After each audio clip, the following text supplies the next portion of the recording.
दूर किसी जंगल में एक बड़े से पेड़ पर दो चिड़ियाएं रहती थीं। एक चिड़िया का नाम रानो चिड़िया था और दूसरी चिड़िया का नाम पारो चिड़िया था। रानो चिड़िया और पारो चिड़िया पुरानी सहेलियां थीं। दोनों का एक एक बच्चा भी था। पारो मेरी सहेली, जंगल में भोजन ना भी मिले तो हमें कोई चिंता नहीं है, क्योंकि हम एक दूसरे की मदद करती हैं और हम एक दूसरे का ख्याल रखती हैं। जीवन आसान है, क्योंकि जब मैं दाना लेने जाती हूँ तो मुझे पीछे घोंसले की कोई चिंता नहीं होती। रानो, आपने सच कहा। मैं भी जब दाना लेने जाती हूँ तो मुझे भी कोई चिंता नहीं होती, क्योंकि मैं जानती हूँ आप मेरे बेटे का अच्छी तरह ख्याल रखेंगी। ठीक है पारो, मैं अपनी बेटी और आपके बेटे के लिए मीठा फल ले आऊँ। रानो चिड़िया अपने घोंसले से उड़ती है। गुड़िया बेटी, आप यहाँ आ जाएं। आप कुमकुम के साथ खेल लें और मैं घोंसलों की सफाई कर लेती हूँ। ऐसे दोनों चिड़ियाएँ एक दूसरे का ख्याल रखती थीं और दोनों में गहरी दोस्ती थी। रानो चिड़िया मीठा फल ढूंढ रही थी कि उसे रास्ते में गौरी कौवी मिल जाती है। रानो रानो, पता है जंगल में एक खूंखार चील आ गई है। सुना है वो सभी छोटे पक्षियों को खा जाती है। अच्छा, मुझे तो नहीं मालूम था, लेकिन गौरी, मुझे कोई चिंता नहीं है। मेरी सहेली मेरे पीछे से मेरे घोंसले का ख्याल रखती है। रानो, किसी पर इतना विश्वास भी ना किया करो। ऐसा ना हो कि चील आए और वो पारो अपना बेटा बचा ले और तुम्हारी बेटी को चील का भोजन बना दे। वो मेरी सहेली ही नहीं, मेरी बहन की तरह है। रानो चिड़िया वहाँ से चली जाती है। रानो चिड़िया मीठा फल लेती है और वापस घोंसले में जाती है। रानो चिड़िया एक मीठा फल पारो के बेटे कुमकुम को देती है और दूसरा अपनी बेटी गुड़िया को देती है। रात हो जाती है। दोनों सहेलियाँ अपने अपने बच्चों को सुला देती हैं और हर रोज़ की तरह घोंसलों में लेटकर बातें करने लगती हैं। पारो, मुझे आज गौरी कवि ने बताया है कि जंगल में एक चील आ गई है। ये तो बहुत बुरी खबर है रानो। अब हम में से किसी एक को हर समय घोंसलों की रखवाली करना होगी। हाँ, और बच्चों का ख्याल रखना होगा। बच्चों को अकेले कहीं जाने भी नहीं देना। ऐसे ही दोनों सहेलियों के खुशी खुशी दिन रात गुजर रहे थे। एक दिन पारो चिड़िया रानो चिड़िया से कहती है, रानो, मैं दूसरे जंगल किसी काम से जा रही हूँ। मेरे बेटे का ख्याल रखना और घोंसले में ही रहना। ठीक है, घोंसले में दाना भी है और पानी भी। मैं कहीं भी नहीं जाऊंगी, आप निश्चिंत होकर जाइए। पारो चिड़िया उड़ती है और दूसरे जंगल की तरफ चली जाती है। आंटी आंटी, मुझे भूख लगी है। लो बेटा, दाना खा लो। आंटी, नहीं खाऊंगा। जो मीठा फल आपने उस दिन दिया था, मैं तो वही खाऊंगा। लेकिन बेटा कुमकुम, इस वक्त मीठा फल तो नहीं है, मैं कल ला दूंगी आपको। कुमकुम भाई, आप दाना खा लें, कल हम मम्मा के साथ मीठा फल खाने जाएंगे। मुझे भूख नहीं है। थोड़ी देर बाद एक शरारती कौवा जिसका नाम जग्गू कौवा था, झाड़ियों में छुपकर कुमकुम को इशारा करता है। कुमकुम, आ जाओ आ जाओ। कुमकुम की नज़र जब जग्गू कौवे की तरफ जाती है तो जग्गू कौवा कुमकुम को एक मीठा फल दिखाता है। आंटी, मुझे सुसु आई है। तो बेटा वहाँ पेड़ की डाल पर बैठकर कर लो। नहीं आंटी, मुझे शर्म आती है। मैं तो हमेशा सुसु करने शौचालय जाता हूँ। अच्छा ठीक है, मैं साथ जाती हूँ। नहीं नहीं आंटी, अगर चील आ गई तो चील गुड़िया को खा जाएगी। मैं अभी आता। कुमकुम रानो चिड़िया से झूठ बोलकर घोंसले से निकलता है और सीधा जग्गू कौवे के पास जाता है। वो मीठा फल कहाँ है? वो तो मैंने खा लिया। अगर मीठा फल खाना है तो मेरे साथ चलो, हम जी भरकर मीठे फल खाएंगे। कुमकुम जग्गू कौवे के साथ चला जाता है। रानो चिड़िया काफ़ी देर तक कुमकुम का इंतज़ार करती है। गुड़िया बेटी, अभी तक कुमकुम तो आया नहीं है, मैं जाकर देखती हूँ। आप घोंसले में छुपकर बैठ जाओ। ठीक है मम्मा, मैं पत्तों में छुप जाती हूँ। गुड़िया घोंसले के पत्तों में छुप जाती है और मम्मा चिड़िया कुमकुम के पीछे जाती है। शौचालय का दरवाज़ा बंद था। अभी तक शौचालय में ही है, मैं यहाँ इंतज़ार कर लेती हूँ। चिड़िया वहाँ बैठ जाती है। काफ़ी देर बाद तोता शौचालय से बाहर निकलता है। मर गया, मर गया, एक अमरूद क्या खा लिया, कल से मेरे पेट में गुड़गुड़ हो रही है। शौचालय में आप थे, मैं समझी कुमकुम है। कहाँ, कुमकुम कैसे जाएगा, मैं तो आता हूँ और फिर चला जाता हूँ। ऐसे कहते हुए तोता फिर से शौचालय में भाग जाता है। तो फिर कुमकुम कहाँ चला गया? रानू चिड़िया परेशान हो जाती है और कुमकुम को इधर उधर देखने लगती है। शरारती जग्गू कौवा कुमकुम को दूर वाले जंगल ले जाता है। तुम यहाँ बैठकर ध्यान रखो और मैं बुलबुल आंटी के बाग से मीठे मीठे अमरूद तोड़ कर लाता हूँ, मुझे भी ज़रूर देना, लेकिन तुम ध्यान रखोगे।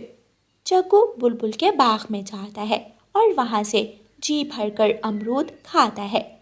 कुमकुम दूर से ही बुलबुल को देख लेता है।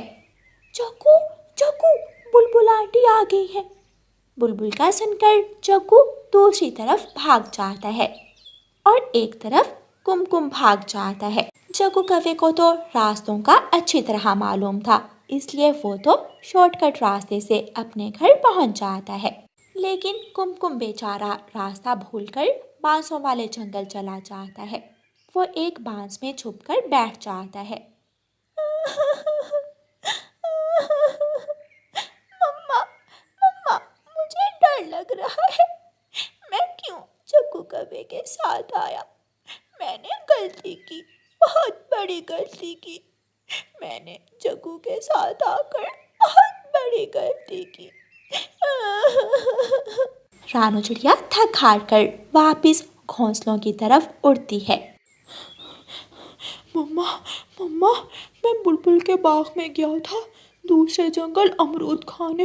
मम्मा, मैं कुमकुम को भी साथ ले गया था। मम्मा, मम्मा, पता है बुलबुल आंटी आई तो मैं घर भाग आया, लेकिन कुमकुम दूसरी तरफ उड़ गया था। जग्गू, उसे तो जंगल के रास्तों का भी नहीं मालूम, उसे तो पक्का चील खा जाएगी। जग्गू बेटा, अब अगर कोई भी पूछे तो उसे मत बताना कि कुमकुम तुम्हारे साथ गया था। ठीक है मम्मा, नहीं बताऊंगा। जब रानू चिड़िया घोंसले में वापस पहुंचती है तो उसकी सहेली पारो आ गई थी। रानू, कुमकुम कहाँ है? क्या क्या कुमकुम आया नहीं अभी तक? मैं तो समझी थी कि शायद कुमकुम वापस पहुंच गया होगा। क्या मतलब रानू, मेरा बेटा कहाँ है? वो शौचालय जाने की जिद कर रहा था, मैंने भेज दिया, लेकिन ना जाने वो कहाँ चला गया। क्या कहा आपने मेरे कुमकुम को? अकेले ही शौचालय भेज दिया? मैं जाना चाहती थी उसके साथ, लेकिन कुमकुम बात बात पर तो जिद करता है। ये कैसी बातें कर रही हो तुम? मेरा बेटा अभी छोटा है और छोटे बच्चे जिद करें तो उसे अकेला थोड़ी भेज देते हैं। रात हो जाती है, लेकिन कुमकुम अभी तक लौट कर नहीं आया था। हमें दूसरे जंगल कुमकुम की खोज में जाना चाहिए। इस जंगल का तो मैं कोना कोना देख आई हूँ। ये सिला दिया आपने मेरी दोस्ती का। मैंने हमेशा आपकी बेटी का ख्याल रखा, उसे अपने कुमकुम की तरह ही देखा, लेकिन आज मेरा कुमकुम खो गया। रानो, मैं कभी माफ नहीं करूंगी आपको, मैं कभी माफ नहीं करूंगी। पारो मेरी सहेली, मेरा कोई दोष नहीं है, सच कह रही हूँ मैं, मेरा विश्वास करें। आंटी, मम्मा ने तो कुमकुम को रोकने की बहुत कोशिश की, लेकिन कुमकुम चला गया। अगर मुझे पहले मालूम होता तो मैं अपना बेटा कभी भी किसी गैर के पास छोड़कर ना जाती। ऐसे कहते हुए पारो वहाँ से चली जाती है। कुमकुम, कुमकुम मेरे बेटे, आप कहाँ हो? गौरी कवि पारो की आवाज़ सुनकर घर से भागी भागी आती है। गौरी, मेरा कुमकुम खो गया है, क्या तुमने उसे कहीं देखा है? पारो, उस रानो की बच्ची ने जानबूझकर तुम्हारे बेटे को कहीं भेज दिया होगा ताकि तुम्हारा लाया हुआ दाना वो खुद खाए और उसकी वो मोटी ताजी बेटी खाए। मैंने हमेशा रानो का ख्याल रखा, हमेशा मुश्किल वक्त में रानो का साथ दिया, लेकिन आज उसी ने मुझे धोखा दे दिया। रानो चिड़िया भी कुमकुम की खोज करते करते दूसरे जंगल तक पहुंच जाती है। रानो चिड़िया कुमकुम की रोने की आवाज़ सुनकर कुमकुम तक पहुंच जाती है। मैंने आपको कहाँ कहाँ नहीं ढूंढा बेटा, और आप यहाँ बैठे रो रहे हो।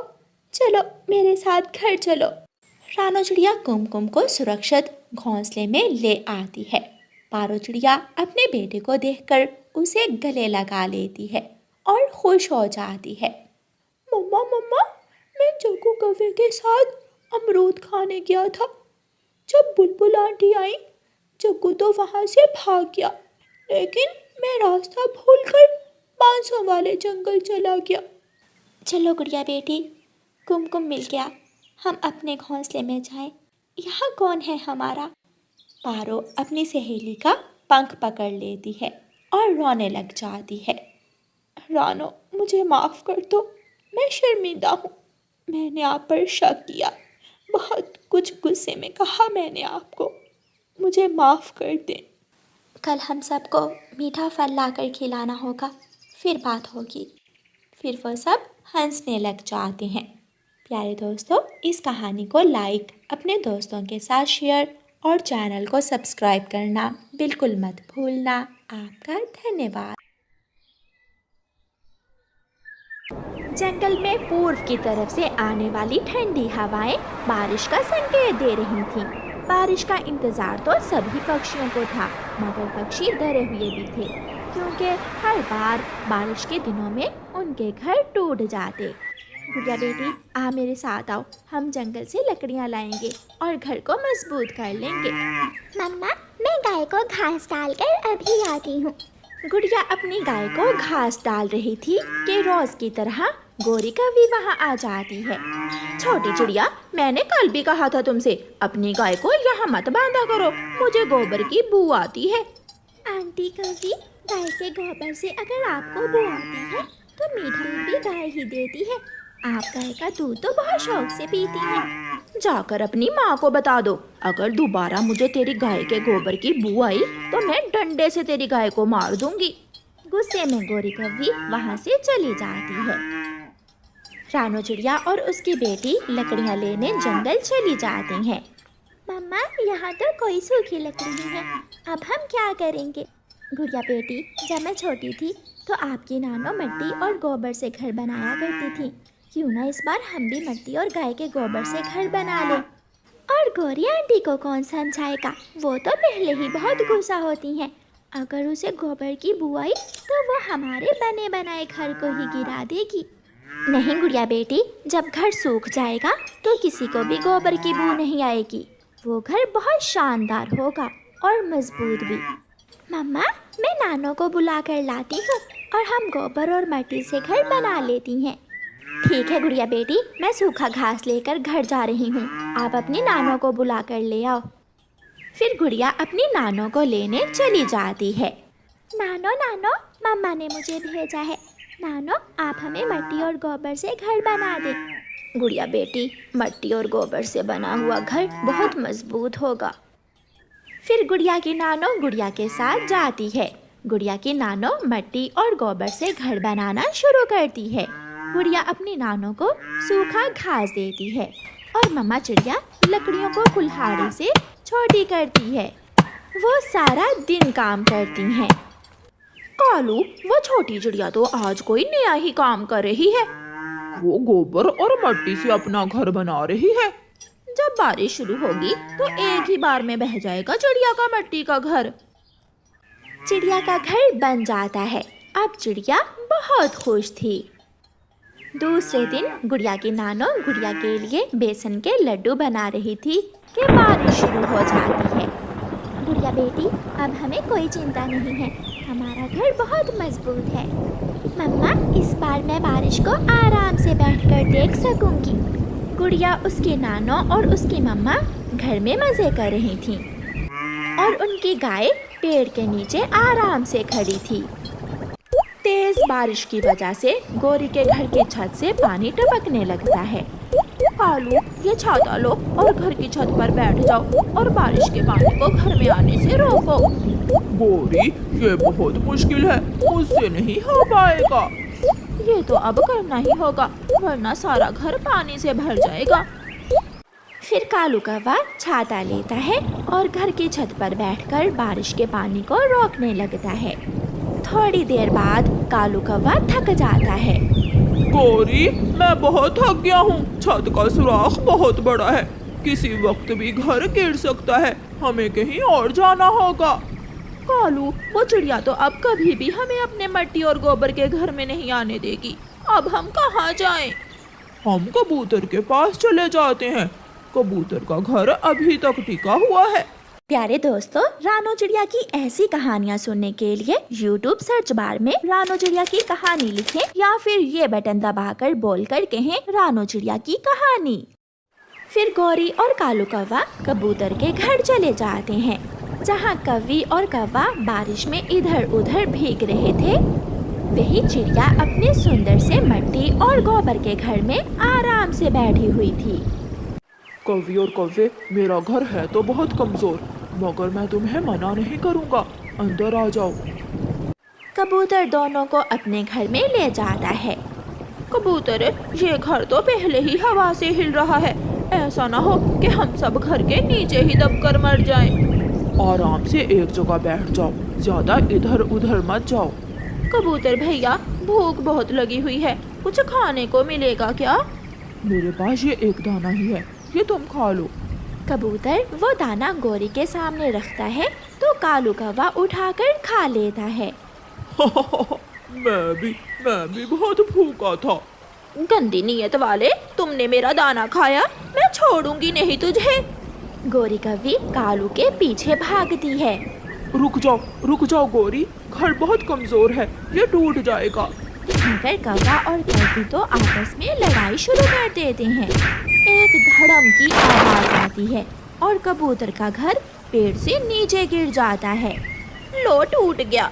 ये तुम्हारी वजह से हुआ है। ये तुम्हारी वजह से हुआ है। ये मेरी वजह से हुआ है। ना मैं तुम दोनों को अपने घर में आने देता और ना मेरा घर टूटता। उड़ता हुआ तोता वहाँ आ जाता है। घने जंगल में एक पेड़ है जिसमें बड़ी खोखर है। मैं तो वहाँ जा रहा हूँ, तुम भी सब मेरे साथ आ जाओ। कालू, ऐसी बारिश में मरने से अच्छा है हम सब वहाँ ही चले जाएं। मुझे बारिश में भीगता हुआ छोड़कर तुम सब अकेले कैसे जा सकते हो? मैं भी जाऊंगा। फिर वो सब तोते के साथ घने जंगल की तरफ चले जाते हैं। बारिश थी कि रुकने का नाम ही नहीं ले रही थी। वो सब घने जंगल में पहुंच जाते हैं, मगर पेड़ की खोखर में तो पहले से ही माही चील बैठी हुई थी।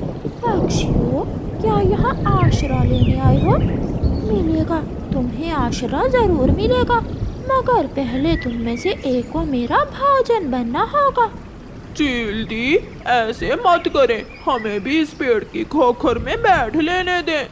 ठीक है, जल्दी से बताओ तुम में से कौन मेरा भोजन बनेगा, फिर ही मैं तुम्हें यहाँ बैठने दूंगी। आप गौरी को खा लो और मैं दूसरी शादी करवा लूंगा। कैसा है मेरा आइडिया गौरी? बुड्ढे, इस उम्र में कौन करेगा तुमसे शादी? वो सब थोड़ी देर वहाँ एक पेड़ के नीचे बैठते हैं। अगर चिड़िया से हमने लड़ाई ना की होती तो आज हम सब चिड़िया के घर में आश्रय ले सकते थे। पूरे जंगल में पक्षियों के घर टूट गए, मगर उस चिड़िया का घर अभी तक टिका हुआ है। अपना लाल छाता लिए चिड़िया भी वहाँ आ जाती है। मैंने मेहनत से मिट्टी और गोबर का घर बनाया था, गौरी उसी गोबर से जिसे तुम्हें बू आती थी। आप सब मेरे साथ आ जाओ, मैं आपको लेने आई हूँ। ये सुनकर सब पक्षी खुश हो जाते हैं और चिड़िया के साथ उसके घर चले जाते हैं। चिड़िया, ये घर तो अंदर से बहुत ही सुंदर है, जरा भी गोबर की बू नहीं आ रही। रानो बेटी, इन सबको बेसन के लड्डू दो। फिर चिड़िया सबको लड्डू देती है और सारे पक्षी चिड़िया के गोबर और मिट्टी के घर में बैठकर बारिश का मजा लेते हैं और लड्डू खाते हैं।